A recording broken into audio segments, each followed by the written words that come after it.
Eleanor Matthews smoothed the wrinkles from her beige cardigan as she sat on the worn leather sofa in her modest apartment. At 68, she had grown accustomed to the quiet rhythm of her life in Burlington, Vermont. The autumn leaves outside her window painted the landscape in warm oranges and reds, a stark contrast to the chill that had settled between her and her son's wife over the years. Her phone buzzed on the coffee table. The name Michael illuminated the screen, her only child. Eleanor's heart quickened as she answered. "Mom, hey!" Michael's voice carried that familiar warmth that always reminded her of his father. "How are you doing?" "I'm just fine, dear," Eleanor replied, adjusting her reading glasses. "How are things with you and Rebecca?" A slight pause. "We're good. Actually, that's why I'm calling. We'd like you to come over for Thanksgiving this year." Eleanor's fingers tightened around the phone. It had been 3 years since she'd spent a holiday at their home. 3 years of strained interactions and polite excuses from Rebecca about why they couldn't host her or visit. "That sounds lovely, Michael. Are you sure Rebecca is okay with that?" She tried to keep her voice neutral, free from the hesitation she felt. "Of course, Mom. It was her idea, actually. She said it's time we started bringing the family together more." Another pause. "She's really trying, Mom." Eleanor looked at the framed photo on her side table. Michael as a young boy, standing between her and her late husband, James. Those simpler days felt like another lifetime. "I'd love to come," she finally said. "Should I bring anything?" "Just yourself," Michael replied, relief evident in his voice. "And maybe that cranberry sauce Dad used to love. No one makes it like you do." After they hung up, Eleanor sat in silence, contemplating the invitation. Her relationship with Rebecca had been strained from the beginning. Her daughter-in-law had always maintained a polite but unmistakable distance, treating Eleanor more like an obligation than family. Small comments about Eleanor's cooking, her old-fashioned views, her way of raising Michael. They had accumulated over the years into a wall between them. The next morning, Eleanor found herself packing an overnight bag. The drive to Michael and Rebecca's home in the suburbs of Boston would take about 3.5 hours. She carefully wrapped her homemade cranberry sauce in a small cooler and placed it on the passenger seat of her 10-year-old Volvo. As she drove south, memories of past gatherings flooded back. The last Thanksgiving she'd spent with them had ended with her eating alone in the kitchen, while Rebecca hosted her friends and their extended family in the dining room. "There just isn't enough space at the main table," Rebecca had explained with a tight smile. Eleanor had nodded and taken her plate to the kitchen counter, ignoring the hurt that burned in her chest. The suburbs of Boston emerged as she exited the highway. Rows of nearly identical houses with manicured lawns lined the streets of Michael and Rebecca's neighborhood. Eleanor pulled into their driveway, noting the new landscaping and the sleek black SUV that must have replaced their previous car. Before she could reach for her bag, the front door opened. Michael bounded down the steps, his face breaking into a genuine smile that momentarily erased the worry lines around his eyes. "Mom!" He embraced her tightly. "You made it!" "Of course I did," Eleanor said, returning his hug. Over his shoulder, she could see Rebecca standing in the doorway, her expression unreadable. "I wouldn't miss it." Michael grabbed her bag and the cooler. "Is this the famous cranberry sauce?" "Your father's favorite," Eleanor confirmed, following him toward the house. Rebecca stepped forward, her blonde hair perfectly styled, wearing a cream-colored sweater and designer jeans. "Eleanor, welcome," she said, offering a brief hug that barely allowed their shoulders to touch. "Thank you for inviting me, Rebecca," Eleanor replied, trying to infuse warmth into her voice. "Your home looks lovely, as always." As she stepped inside, Eleanor noticed new furniture, new paint, new everything. It was as if they were trying to erase any trace of the home she had once helped them set up when they first married. The living room, where she had once rocked her infant grandson, now featured minimalist decor in shades of grey and white. "We've put you in the guest room upstairs," Rebecca said. "Michael, show your mother her room while I check on dinner." Following her son up the stairs, Eleanor steeled herself. She was determined to make this visit different. For Michael's sake, for her grandson Ryan's sake, and perhaps for her own peace of mind, she would try to bridge the gap that had grown between her and Rebecca. What she didn't know was that this Thanksgiving would change everything, and that by the end of the weekend she would find herself doing something she never imagined, locking the main room and leaving a note that would force her family to finally confront the truth they had all been avoiding. The guest room was pristine but impersonal, beige walls, a nondescript watercolor of a beach scene, and crisp white linens that smelled faintly of lavender. Eleanor placed her overnight bag on the luggage rack and sat on the edge of the bed, listening to the muffled sounds of her grandson Ryan playing video games in his room across the hall. "Grandma's here?" she heard him ask as Michael passed by. "Yes, she brought that cranberry sauce you liked last time," Michael replied. Eleanor smiled. Ryan had been only 9 the last time she'd stayed for a holiday. Now 12, he was at that age where boys started to retreat into their own worlds. She wondered if he even remembered the cranberry sauce. A soft knock on the door frame pulled her from her thoughts. "Mom, dinner's in about an hour," Michael said, leaning against the doorway. "Ryan's excited to see you, though he's pretending to be too cool to show it," Eleanor chuckled. "Preteens, I remember when you hit that phase." An awkward silence stretched between them, filled with unspoken tensions. "Rebecca seems, well," Eleanor finally offered. Michael ran a hand through his hair, a nervous habit he'd had since childhood. "She's been under a lot of pressure at work. The architecture firm is competing for a major downtown project." "I see." Eleanor stood, smoothing her slacks. "I'll just freshen up and come down to help with dinner." "Actually," Michael hesitated, "Rebecca has everything under control in the kitchen. Maybe just relax until dinner." The message was clear. Stay out of Rebecca's domain. Eleanor nodded, remembering similar situations in the past. When she finally ventured downstairs, the aroma of roasted turkey filled the air. Eleanor found Rebecca in the kitchen, methodically arranging appetizers on a slate board. "Can I help with anything?" Eleanor asked, hovering at the entrance. Rebecca barely looked up. "Everything's under control, thanks. The others will be here soon." "Others?"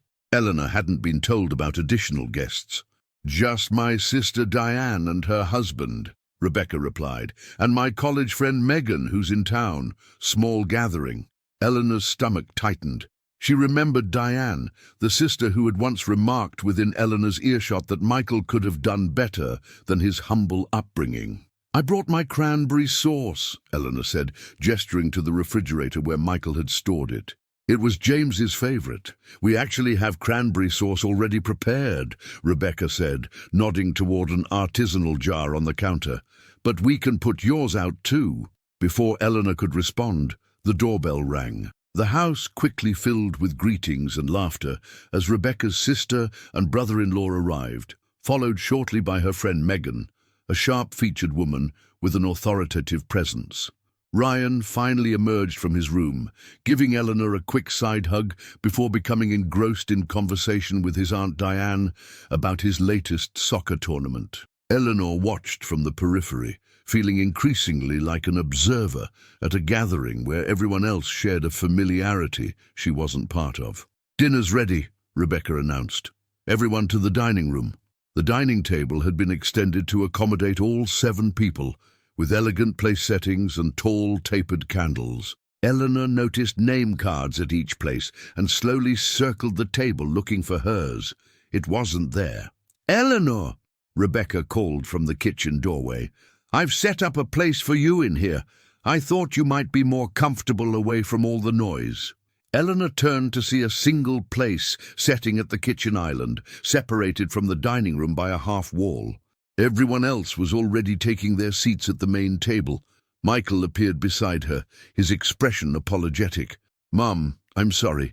Rebecca thought, with your hearing." "My hearing is fine, Michael," Eleanor said quietly.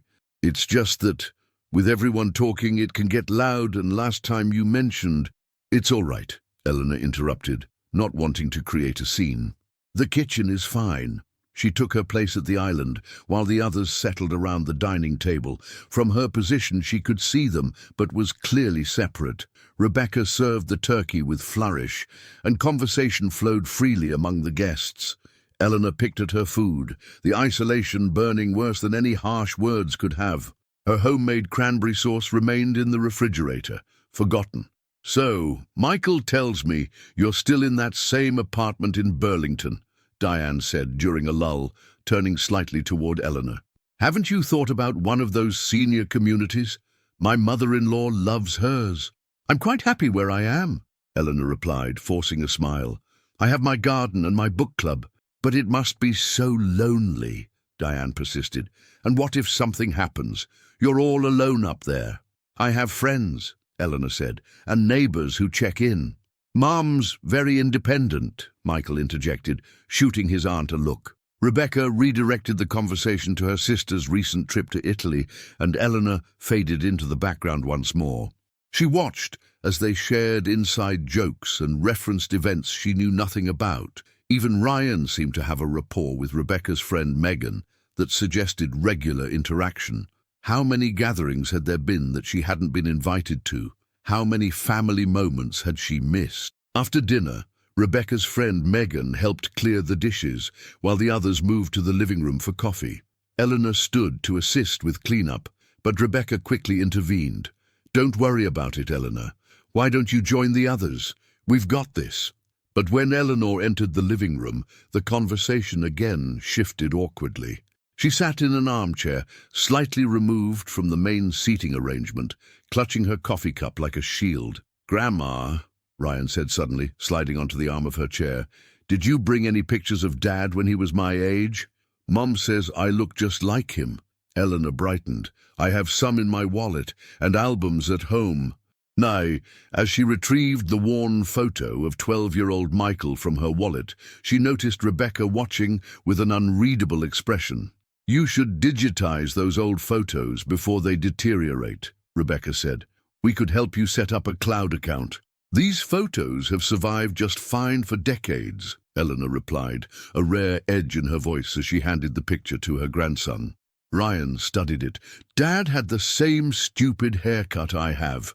The tension broke momentarily as everyone laughed, but Eleanor couldn't shake the feeling of being an outsider in her son's life. As the evening wore on, she became increasingly aware of the subtle ways Rebecca controlled the household dynamic.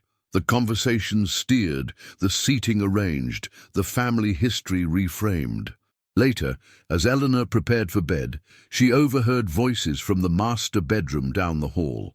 "You didn't have to seat her in the kitchen, Becca," Michael was saying, his voice low but distinct. "She's always complaining about noise giving her headaches," Rebecca replied defensively. "I was being considerate.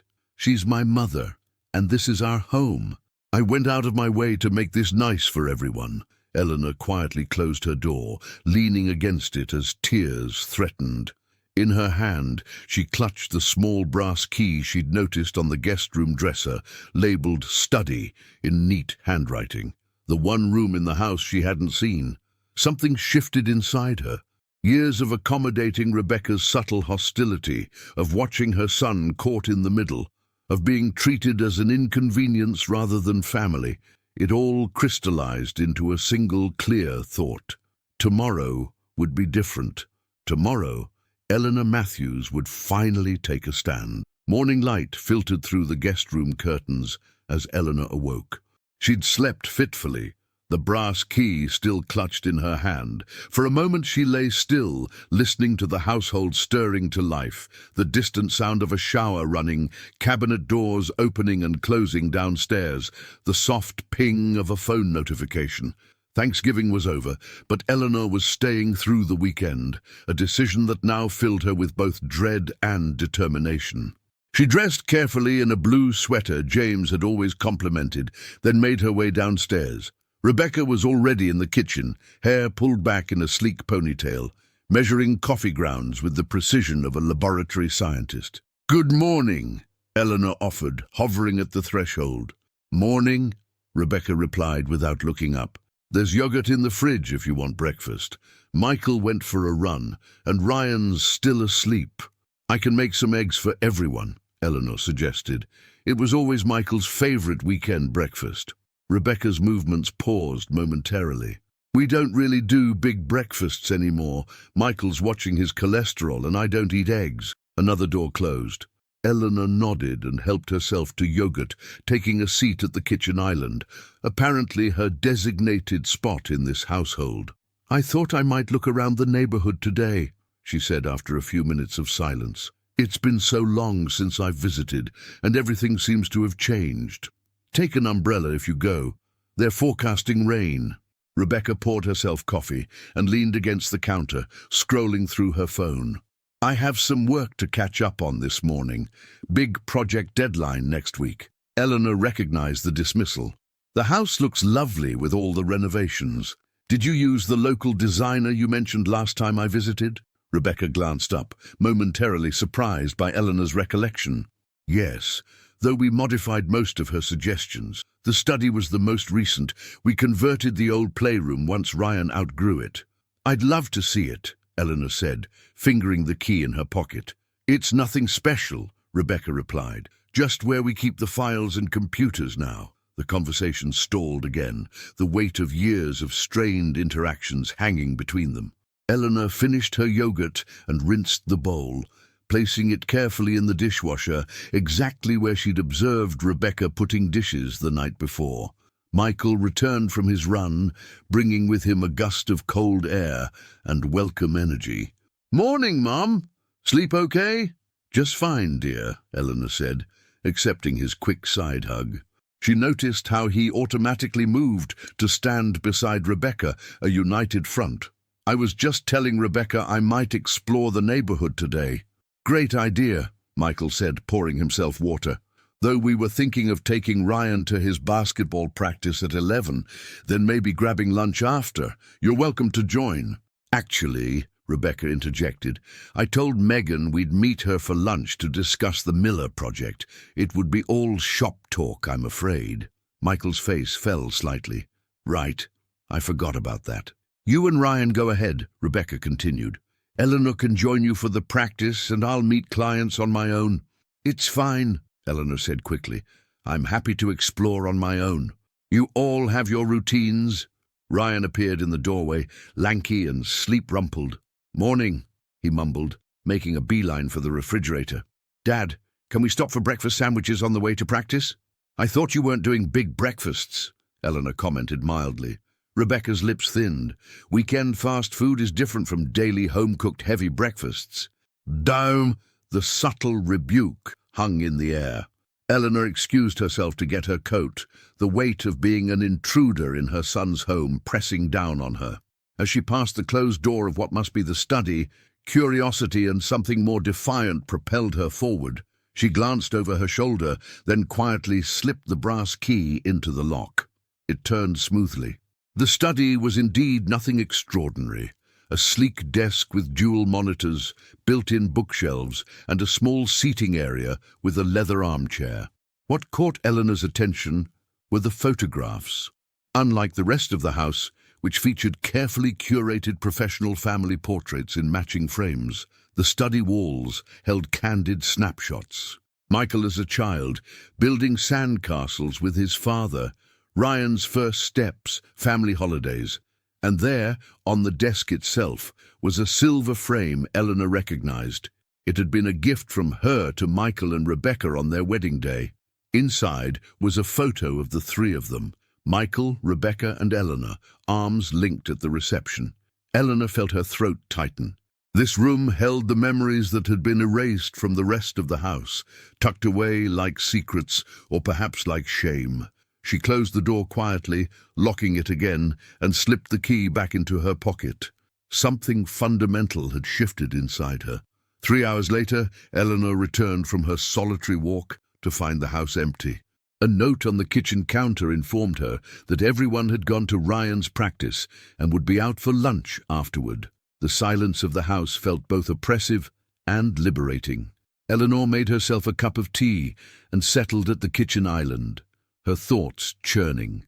Decades of accommodating others, of stepping carefully around Rebecca's thinly veiled hostility, of watching her place in her son's life diminish.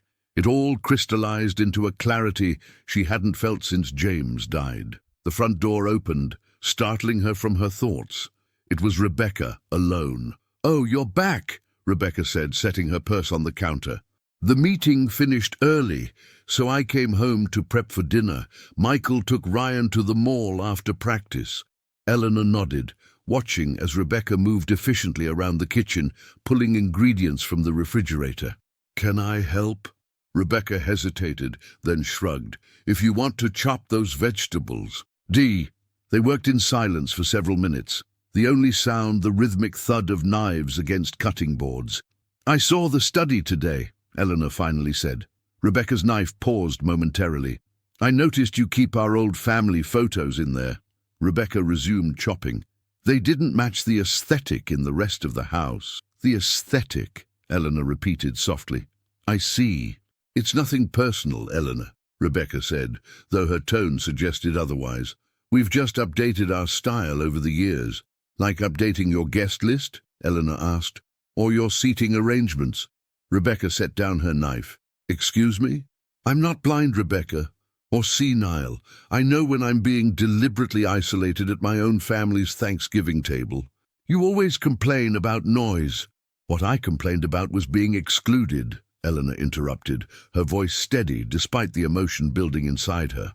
"Last time, and the time before that, and apparently every time I'm not here." Rebecca's cheeks flushed. "This is my home. I decide how to arrange my dinner parties. This is also Michael's home, and Ryan's, and they are my family." "I am Michael's family now," Rebecca said, her composure slipping. "I'm the one who's here every day. I'm the one who built this life with him. And I'm the one who raised him," Eleanor replied. "The one who taught him to tie his shoes and ride a bike and handle disappointment. I'm the mother who will love him unconditionally for his entire life." "That doesn't stop being true because he got married." Rebecca turned away, busying herself with the stove. "You've never approved of me. From day one, you thought I wasn't good enough for your precious son." "That's not true," Eleanor said, genuinely surprised. "I thought you were wonderful for Michael. What I couldn't understand was why you seemed determined to erase me from his life." "I didn't." "You did. You do. The separate table, the hidden photos, the family gatherings I'm not invited to. Why? What threat could an old woman possibly pose to you?" The silence stretched between them, taut with decades of unspoken grievances. "You're the perfect mother," Rebecca finally said, her voice barely audible. "The saint who raised the perfect son. How could I ever compete with that?" Eleanor stared at her in disbelief. "It was never a competition, wasn't it? Michael's mother would have done it this way. When Michael was growing up, his mother always made sure—" "Do you know how many times I've heard those phrases from friends, from his relatives, from Michael himself?" The revelation landed like a physical blow. Eleanor had never considered that Rebecca might feel threatened by her, might see her as a standard impossible to meet. "I never meant to make you feel inadequate," Eleanor said softly. "It doesn't matter what you meant," Rebecca replied, turning back to her cooking. "What matters is that this is my home, and I need to be the one who decides how things work here." Eleanor nodded slowly, a plan forming in her mind. "I understand." When Michael and Ryan returned, laden with shopping bags and fast-food milkshakes, the tension in the kitchen was palpable. Dinner was a subdued affair, with conversation limited to Ryan's basketball practice and Michael's work. That night, long after everyone had gone to bed, Eleanor sat at the small desk in the guest room and wrote a letter.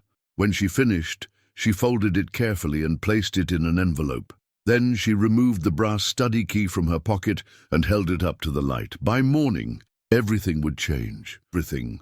It was time for truth, even if it came with a locked door and a note that would force this family to finally confront what they'd been avoiding for years. Saturday morning dawned grey and drizzly, the weather matching the subdued atmosphere in the house. Eleanor woke early, her resolve strengthened after a night of reflection. The letter sat on her nightstand alongside the brass key that had become symbolic of all that was hidden in this family. She dressed with care in slacks and a cardigan, packed her overnight bag, and made the bed with hospital corners, a habit from decades of homemaking that she'd never abandoned. After one final glance around the guest room, she picked up her letter and the key and made her way quietly downstairs. The house was still silent.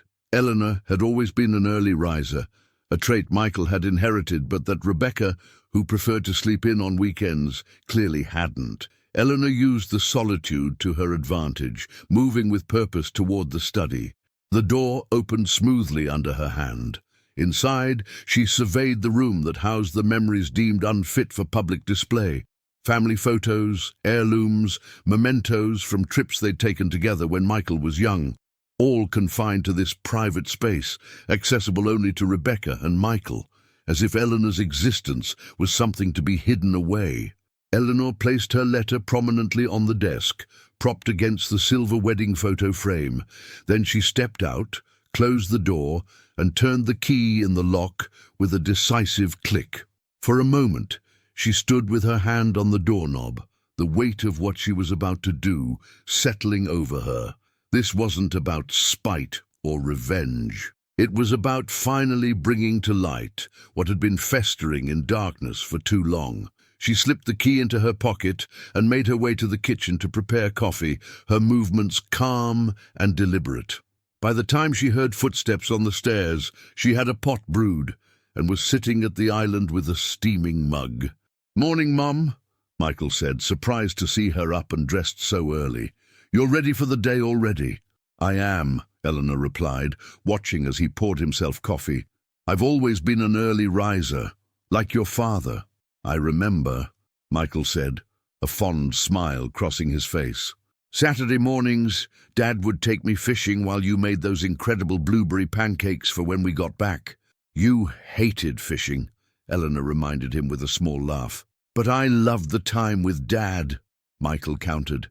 "And those pancakes were worth sitting on a cold pier for 3 hours. The easy reminiscence was interrupted by Rebecca's arrival. She was still in pajamas and a robe, her hair tousled from sleep. "Coffee smells good," she murmured, reaching for a mug. If she was surprised to see Eleanor, she didn't show it. "I need to talk to both of you," Eleanor said after Rebecca had taken her first sip. "About yesterday and about our family." Rebecca's posture stiffened immediately. Michael glanced between them, wariness replacing his earlier ease. "Mom, if this is about the dinner arrangements—" "It's about more than that," Eleanor interrupted gently. "It's about years of tiptoeing around each other. It's about the photos hidden in the study and the invitations that never come, and the way I've been gradually erased from this family." Rebecca set down her mug with a sharp click. "It's barely 8 in the morning, Eleanor. Can we not do this right now?" "When would be a good time?" Eleanor asked. "Because in the 3 years since I was last invited to stay in your home, there hasn't seemed to be a good time to acknowledge the elephant in the room." Michael ran a hand through his hair, that nervous gesture so reminiscent of his teenage years. "Mom, no one's trying to erase you. We've just been busy and—" "I've locked the study," Eleanor stated calmly. Silence fell like a stone. "You what?" Rebecca was the first to recover. "I've locked the study and left a note inside," Eleanor continued. "I'll be leaving shortly. When I'm gone, you can break down the door if you want, but I hope you'll read my letter first." "This is ridiculous," Rebecca said, her voice rising. "You can't just lock rooms in our house." "Mom, what's going on?" Michael asked, concern etched across his features. "This isn't like you, isn't it?" Eleanor looked directly at her son. "Or have you forgotten who I really am, because it's been easier to accept the version of me that fits into the narrative Rebecca has created?" Rebecca made a sound of disbelief. "Now I'm the villain in this story? After I invited you for Thanksgiving? After you seated me alone in the kitchen, you mean?" Eleanor replied, her calm never wavering. "After you've systematically pushed me to the margins of Michael and Ryan's lives?" "That's not fair," Michael interjected, his discomfort obvious. "Rebecca's been under a lot of pressure with work and—" "Stop making excuses for her," Eleanor said, her voice gentle but firm. "And stop making excuses for yourself, Michael. You've allowed this to happen because confronting it would be difficult." Rebecca slammed her palms on the counter. "You have no right to come into our home and create drama like this." "You're right," Eleanor agreed, surprising them both. I don't have the right to disrupt your home, that's why I'm leaving. But I do have the right to be treated with dignity in my relationship with my son and grandson. She stood, picking up her purse from where she'd placed it on a nearby chair. The letter explains everything. I hope you'll both read it, separately and together. Mum, please, Michael said, his voice taking on the pleading tone she remembered from his childhood requests for later bedtimes. Don't leave like this. Let's talk about it. We've had years to talk about it, Michael, Eleanor replied sadly. But every time I've tried, you've changed the subject or made excuses or simply didn't call back for weeks. From upstairs came the sound of a door opening. Ryan was awake. Eleanor glanced at her watch. I should go before Ryan comes down. I don't want to put him in the middle of adult problems. She moved toward the front door where she'd placed her overnight bag earlier. The letter explains my feelings better than I can say them now. I hope you'll both reflect on it. Michael followed her, confusion and hurt evident in his expression. So you're just leaving, after making this dramatic gesture? Sometimes we need dramatic gestures to break through walls that have been built over years, Eleanor said, reaching for her coat. I've tried the gentle approach. I've accommodated and accepted and made myself smaller to fit into the space Rebecca was willing to allow me. It hasn't worked. Rebecca appeared behind Michael, arms crossed defensively over her chest. This is manipulation, pure and simple. Eleanor looked at her daughter-in-law, really looked at her, and saw not just the hostility, but the insecurity beneath it. It's not manipulation to finally stand up for yourself, Rebecca. It's something I think you'd understand, given how fiercely you protect your own boundaries. She opened the front door, letting in the cool morning air. I love you both. I love Ryan. That's never changed and never will. But love doesn't mean accepting being treated as an inconvenience. Grandma? Ryan's voice came from the top of the stairs. Are you leaving already? Eleanor looked up at her grandson, his hair mussed from sleep, confusion written across his young face. I need to get back home, sweetheart, but I'll see you soon. But you just got here, Ryan protested, coming down the stairs. And you promised to tell me about when Dad was my age. Eleanor felt her resolve waver momentarily. Ryan was the innocent party in all this, and she hated disappointing him. Your parents can explain, she said gently. And I promise, next time we see each other, I'll bring all the old photo albums and embarrass your father properly. Ryan looked uncertainly between his parents and grandmother, sensing the tension, even if he didn't understand its source. Michael, Rebecca, Eleanor said, turning back to them. The key is in an envelope taped to the back of the hallway mirror. I'm not trying to damage your property, just to create a space where you have to confront what's been happening. Michael's expression was a mixture of hurt, confusion, and the dawning realization that his mother had reached a breaking point he hadn't seen coming. Mom, at least let me drive you to the station, he offered. I've called a taxi, Eleanor replied. It should be here any minute. I think it's better this way. As if on cue, a car pulled up in the driveway. Eleanor stepped outside, then turned back one last time. Read the letter, she said simply. Both of you, and then decide what kind of family you want to be. She walked to the waiting taxi with her head held high, refusing to let them see the tears that threatened.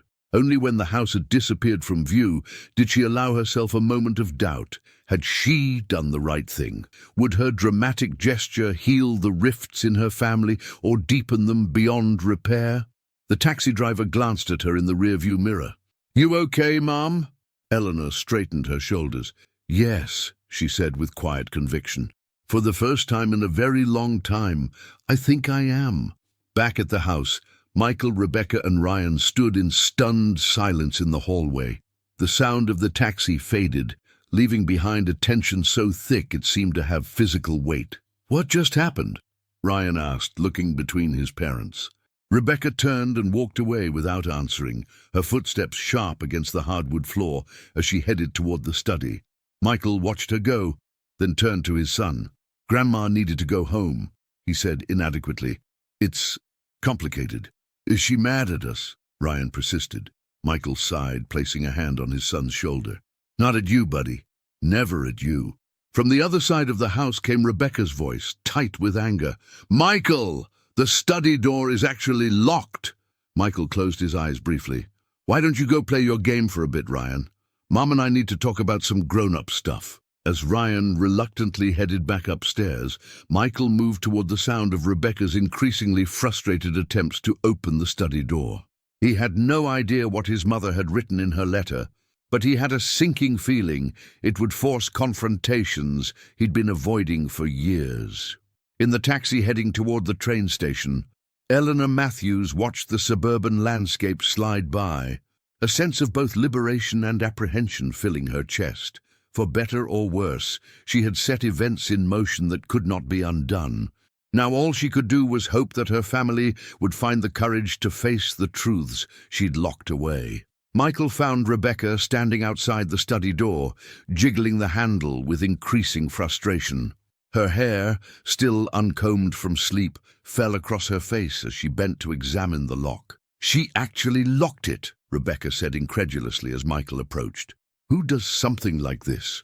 Michael sighed, running a hand through his hair. Let me check for the key where she said it would be. He walked to the hallway mirror, an antique his mother had given them as a housewarming gift years ago, and reached behind it. Sure enough, his fingers found an envelope taped to the back. Inside was the brass key, along with a small note in his mother's neat handwriting. After you've both read the letter. Got it, he called, returning to the study. Rebecca held out her hand expectantly, but Michael hesitated. Mom said we should read her letter first. This is our house, Michael, Rebecca said sharply. I'm not playing some manipulation game where we have to follow your mother's rules to unlock a room in our own home. Can we just take a minute? Michael asked, pocketing the key. Mom's never done anything like this before. Something is seriously wrong, and I think we owe it to her to at least read what she wrote.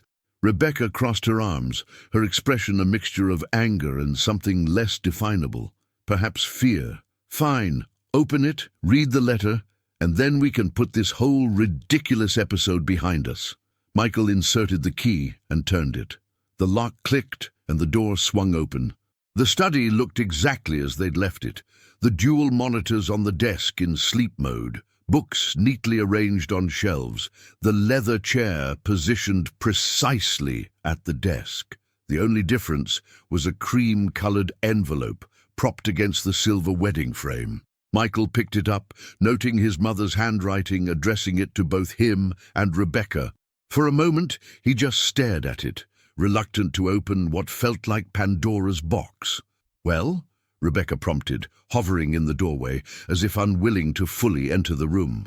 Michael broke the seal and unfolded several pages written in his mother's distinctive penmanship, the same neat script that had once marked his school lunch bags and birthday cards. He began to read aloud. Dear Michael and Rebecca, first, I want to apologize for the dramatic gesture of locking this room.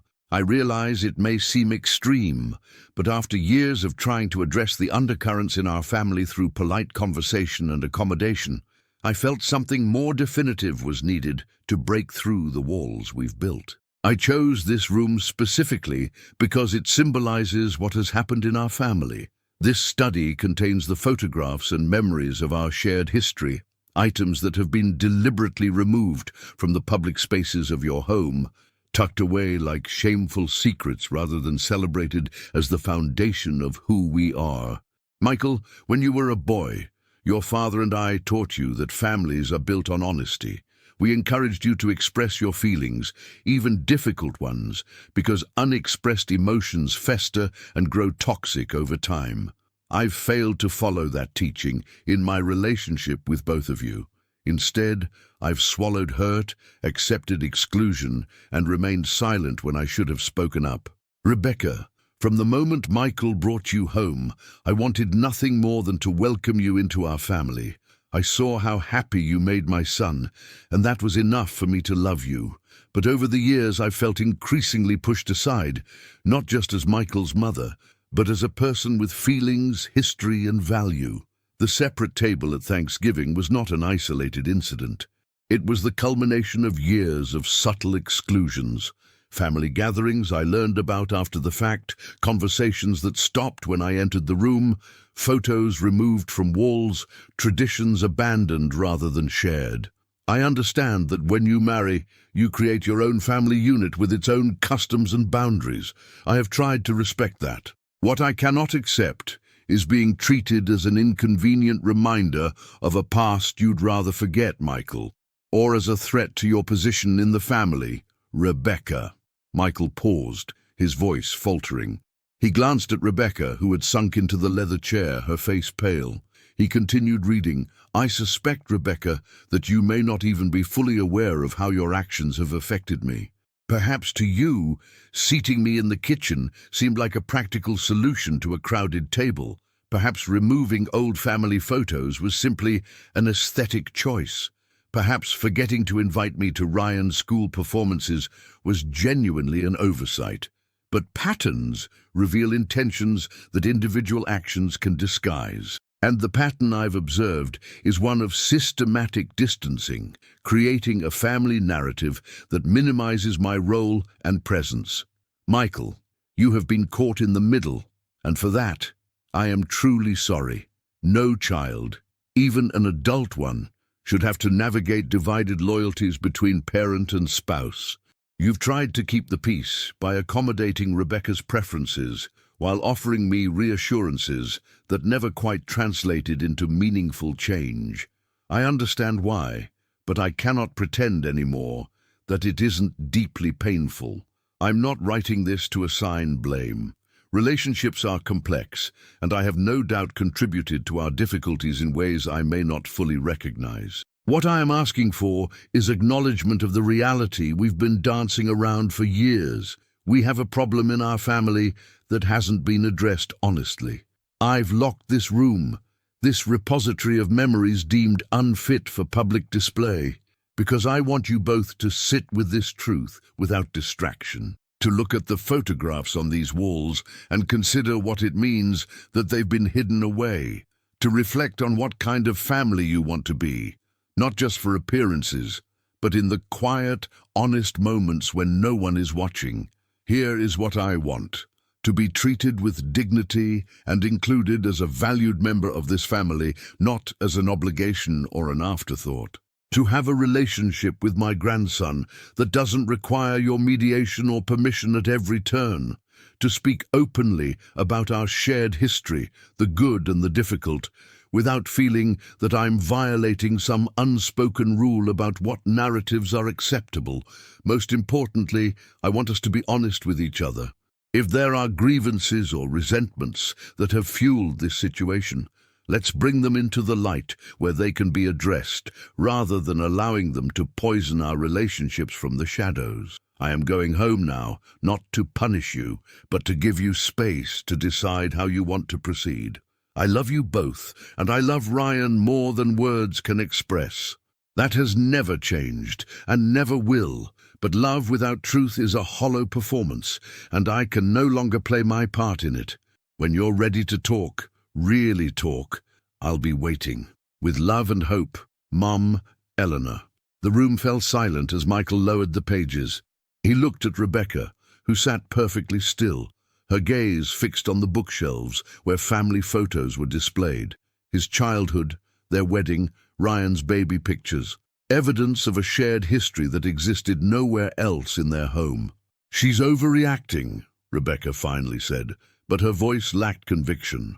Michael moved to the shelves, picking up a framed photo of himself at about 12, standing proudly next to a science fair project. His mother's hand was visible on his shoulder. "Is she?" "We didn't hide these photos to hurt her feelings," Rebecca insisted. "They just didn't match the decor in the rest of the house." And seating her alone in the kitchen at Thanksgiving, Rebecca stood, defensive energy radiating from her.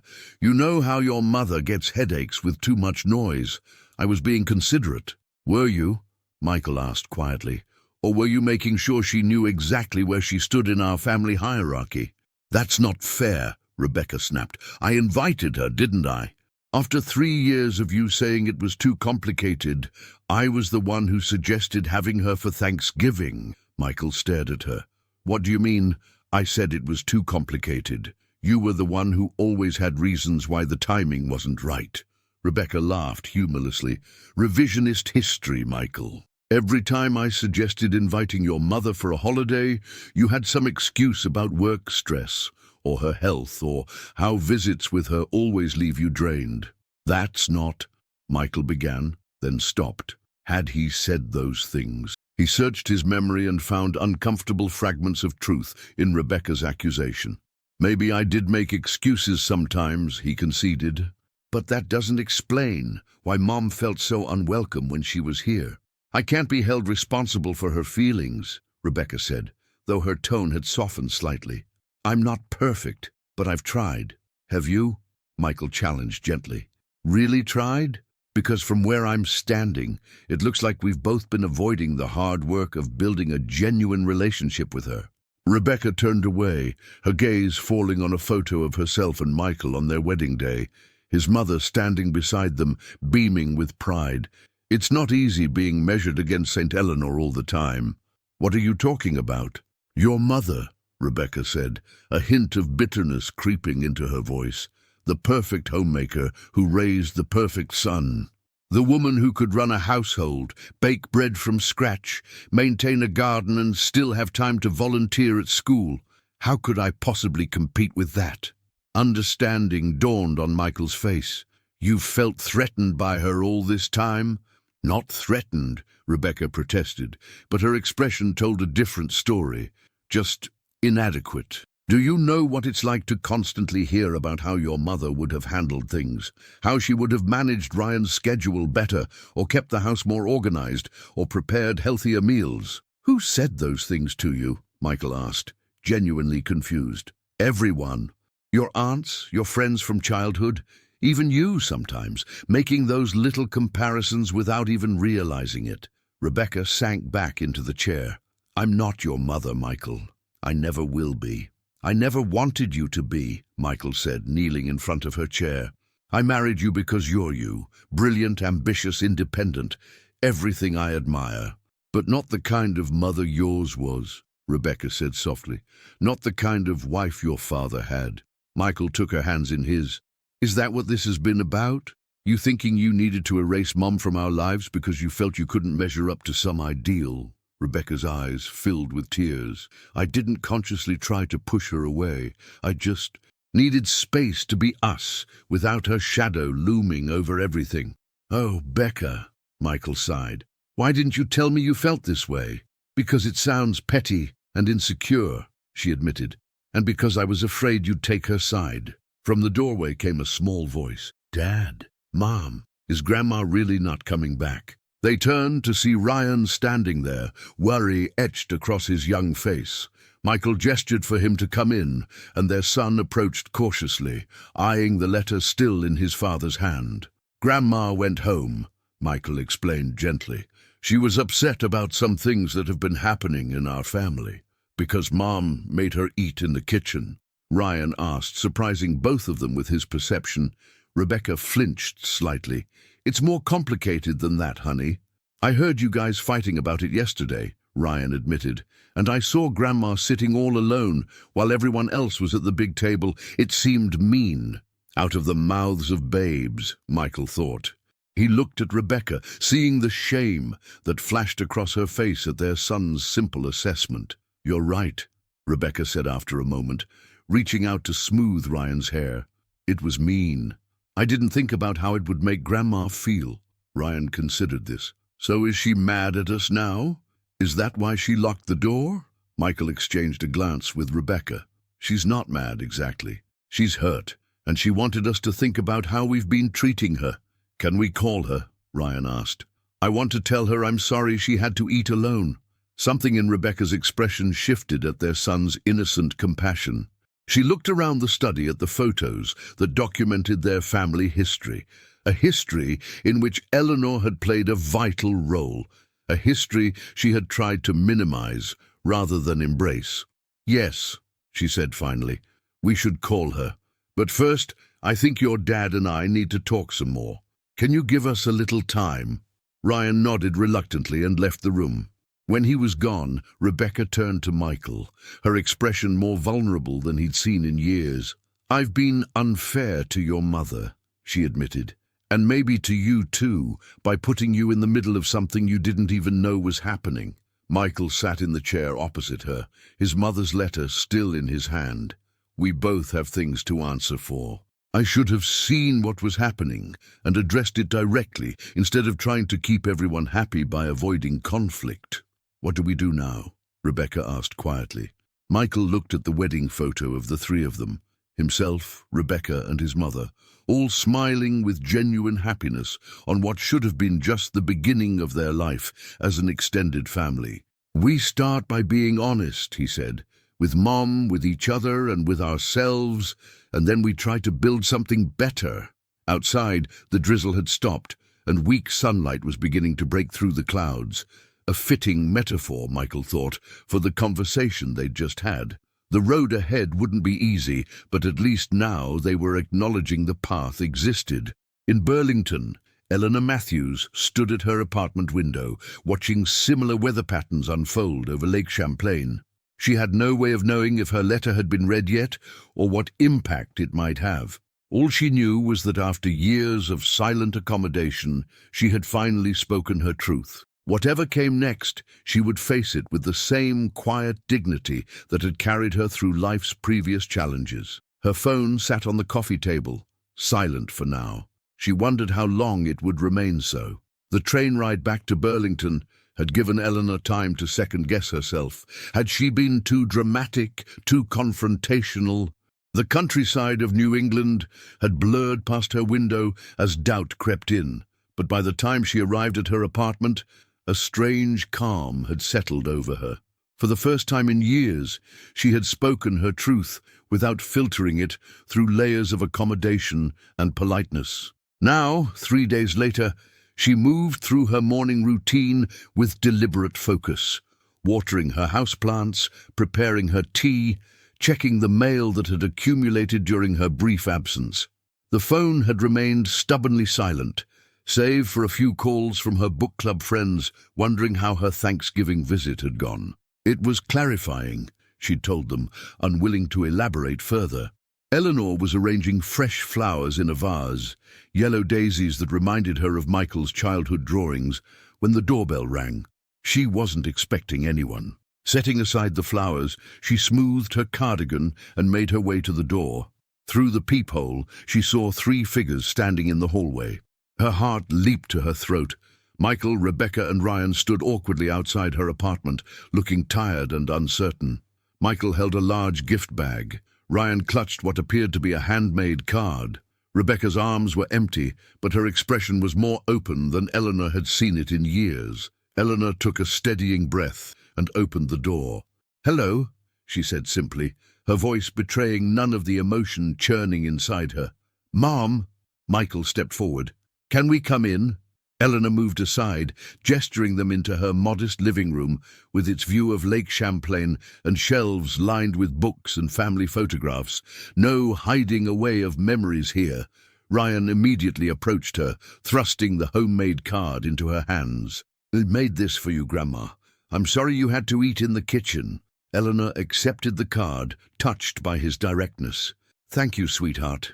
She opened it to find a crayon drawing of a large table with stick figures all seated together. "It's beautiful." Michael set the gift bag on the coffee table. "We should have called first. I'm sorry for just showing up." "It's your home too, Michael," Eleanor replied. "You're always welcome here." An awkward silence fell. Eleanor noticed Rebecca taking in the apartment, the crocheted afghan draped over the sofa, the framed photographs spanning decades, the well-worn paperbacks on the end table. This was the first time Rebecca had visited in over 2 years. "Would anyone like tea?" Eleanor offered, falling back on hospitality as a buffer against the tension. "Actually," Rebecca spoke up, her voice slightly strained but determined, "I was hoping we could talk first. About your letter." Eleanor nodded, gesturing toward the sofa. "Of course." As they settled into seats, Michael and Rebecca on the sofa, Ryan on the floor by the coffee table, Eleanor in her favorite armchair, she was struck by how much they looked like a family unit. cohesive in a way that had always made her feel like an outsider. "Ryan," Michael said gently, "remember what we talked about in the car? Mom and Dad need to have a grown-up conversation with Grandma. Why don't you check out those books Grandma has on the shelf about Vermont wildlife?" Ryan looked disappointed, but moved to the bookshelf where Eleanor kept a collection of nature guides, specifically for his visits. Once he was engrossed in a book about local birds, Rebecca cleared her throat. "Eleanor," she began, her voice steadier than her expression, "we read your letter. Several times, actually." "I see," Eleanor said, folding her hands in her lap to keep them from trembling. "You were right," Rebecca continued, surprising Eleanor with her directness. "About a lot of things. The way I've treated you, it wasn't fair or kind." Eleanor studied her daughter-in-law's face, searching for signs of the defensiveness that had characterized their interactions for years. Instead, she found something that looked remarkably like genuine remorse. "Thank you for acknowledging that," Eleanor said carefully. Michael leaned forward. "Mum, I need to apologize too. I've been caught in the middle, yes, but I also avoided addressing what was happening because it was easier than confronting it." "We both did," Rebecca added. "After we read your letter, we had some long conversations, probably ones we should have had years ago." "I'm glad to hear that," Eleanor said, cautious hope blooming in her chest.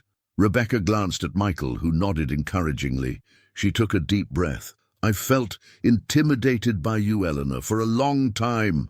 You set a standard I felt I could never live up to. As a wife, as a mother, as a homemaker."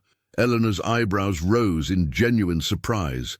"I never intended to make you feel that way." "I know," Rebecca admitted. "It wasn't really about anything you did. It was my own insecurity.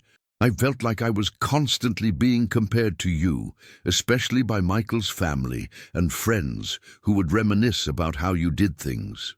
So instead of dealing with those feelings," Michael interjected gently, "Rebecca tried to create separation, and I allowed it because it was easier than addressing the real issue." "And what was the real issue?" Eleanor asked, though she suspected she already knew. "Fear," Rebecca said simply. "I was afraid I'd never measure up to the ideal of you that existed in Michael's mind, so I tried to minimize your presence in our lives rather than acknowledging my own feelings." Eleanor let this sink in. All this time, she had interpreted Rebecca's behavior as hostility or dislike, never considering it might stem from insecurity. "The kitchen table at Thanksgiving," Eleanor said quietly. Rebecca had the grace to look ashamed. "It was deliberate, not consciously malicious, but I wanted to establish that it was my home, my rules. It was petty and unkind." "And the photos in the study?" Eleanor pressed. "Same thing," Rebecca admitted. "I told myself it was about aesthetic consistency, but really I was trying to control the narrative of our family, to emphasize the present rather than the past." Michael reached for Rebecca's hand. "We've realized we've both been avoiding dealing with this directly. I didn't want to upset Rebecca by pushing for more inclusion of you, and I didn't want to hurt you by acknowledging that there was tension, so I just tried to keep everyone relatively satisfied while addressing nothing." Eleanor absorbed this, feeling a complex mixture of vindication and sadness. "I appreciate your honesty, both of you." "There's more," Michael said, reaching for the gift bag he'd brought. "We wanted to show you that we're serious about making changes." He handed the bag to Eleanor. Inside, she found a digital picture frame. As she lifted it out, Michael explained, "It's already loaded with family photos, old and new. We want to put it in our living room, not hidden away in the study. We're also redoing our family photo wall," Rebecca added, "including pictures from Michael's childhood and our wedding, with you in them. No more hiding the past." Eleanor felt tears threatening. The gesture was meaningful, but more important was the willingness to acknowledge what had been happening and take concrete steps to change it.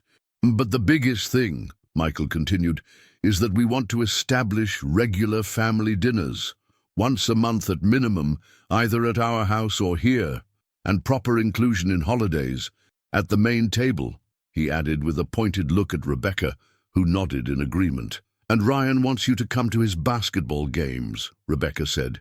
"He told us he wishes you could see him play more often." From the bookshelf, Ryan looked up. "Yeah, Grandma. I'm getting pretty good. Dad says I might make the travel team next year." Eleanor smiled at her grandson. "I'd love to see you play, sweetheart." Turning back to Michael and Rebecca, she took a moment to compose herself. "I appreciate these gestures and commitments, truly, but what I want most is honesty between us. If there are tensions or difficulties, I want us to address them directly rather than letting them fester." "That's exactly what we want too," Michael assured her. "No more tiptoeing around issues or pretending everything is fine when it isn't." Rebecca nodded, then hesitantly added, "I was hoping maybe we could spend some time together, just the two of us occasionally. I realize I've never really given us the chance to know each other as people, not just as Michael's wife and mother." Eleanor was touched by the suggestion. "I'd like that very much. Maybe we could start today," Rebecca suggested, surprising Eleanor further. "Michael mentioned you used to make amazing blueberry pancakes." "I've never quite mastered pancakes. Mine always turn out like hockey pucks.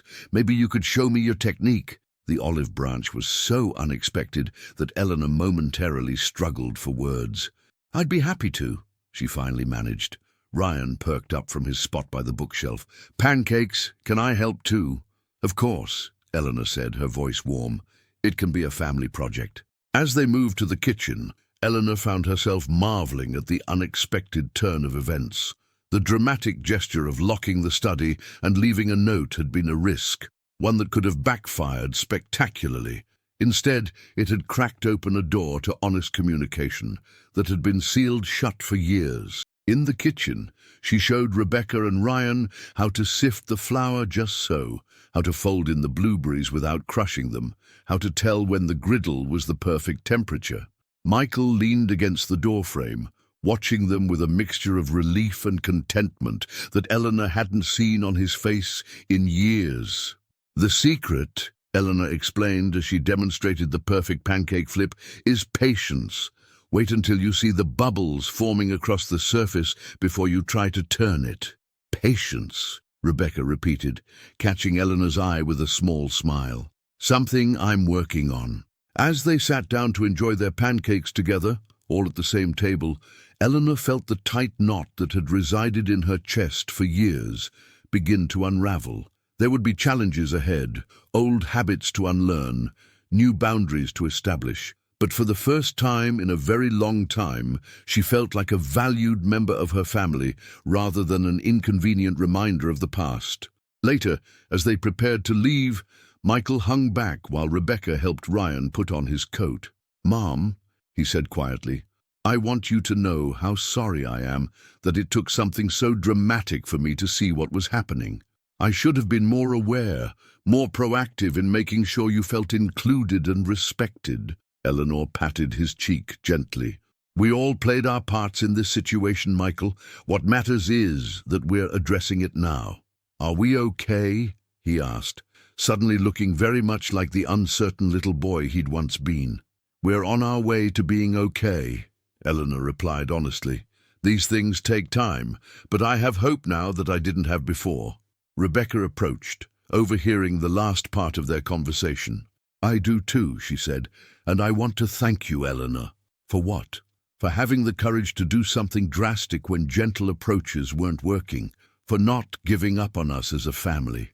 Rebecca hesitated, then added, "And for raising a son who values honesty and reconciliation, even when it's difficult." The compliment, so unexpected and genuine, brought fresh tears to Eleanor's eyes. "Thank you, Rebecca. That means a great deal to me." As she stood in the doorway watching them leave, Eleanor felt a profound sense of peace settle over her. The locked study had been a desperate measure, a last attempt to break through years of accumulated hurt and misunderstanding. It had been risky and dramatic, yes, but sometimes, she reflected, the most valuable truths could only be reached through extraordinary measures. Ryan turned back at the elevator, waving enthusiastically. "See you at my game on Saturday, Grandma?" "I wouldn't miss it," Eleanor called back, her heart full. Closing the door, She returned to her living room and picked up the digital picture frame Michael and Rebecca had brought. As images scrolled past, Michael as a child, her late husband James, their wedding day, Ryan's birth, family holidays both recent and long past, Eleanor felt the weight of years of exclusion beginning to lift. She placed the frame on her mantel, beside her favorite photo of James. "You'd be proud of our son," she told the image of her late husband. "He's learning to stand up for what matters, even when it's difficult." Outside her window, the Vermont winter was settling in, the first few snowflakes beginning to fall across Burlington. But inside Eleanor's apartment and inside her heart, spring had finally arrived after a very long winter. The letter that had waited behind a locked door had found its way to exactly where it needed to go. Not just into Michael and Rebecca's hands, but into their hearts. It had taken courage to write those words, to take that stand. But as Eleanor had always taught her son, the truth, however difficult, was always worth fighting for. She picked up her phone and sent a simple text to Michael. "Thank you for coming today. It meant everything." His reply came almost immediately. "Thank you for not giving up on us." Eleanor smiled, set down her phone, and turned to the vase of yellow daisies she'd been arranging when they arrived.